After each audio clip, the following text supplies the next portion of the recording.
امام فخر رازی رحمۃ اللہ علیہ فرماتے ہیں، سمندر کے پھٹنے اور بنی اسرائیل کے لیے اس میں راستہ بننے اور فرعون کے غرق ہونے والے واقعے میں بنی اسرائیل کے لیے کئی دیگر نعمتیں بھی پوشیدہ ہیں۔ مثلاً سمندر میں اپنی آنکھوں سے اپنے دیرینہ جانی دشمن کو بنی اسرائیل نے ہلاک ہوتے دیکھا، اور اس طرح انہیں اللہ تعالیٰ نے ایک خوف عظیم سے نجات عطا کی۔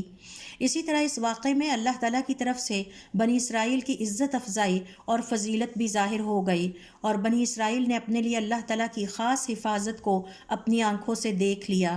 فرعون کے غرق ہونے کے بعد بنی اسرائیل کو اطمینان اور امن نصیب ہوا، کیونکہ اگر صرف بنی اسرائیل نجات پا جاتے اور فرعون ہلاک نہ ہوتا تو بھی فرعون کا خطرہ ان کے سر پر منڈلاتا رہتا۔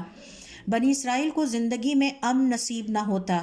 لہٰذا فرعون جب اپنے لشکر سمیت ڈوب گیا تو یہ خطرہ بنی اسرائیل کے لیے ہمیشہ کے لیے ختم ہو گیا، اور انہیں ایک ابدی اطمینان اور امن و سکون عطا ہوا۔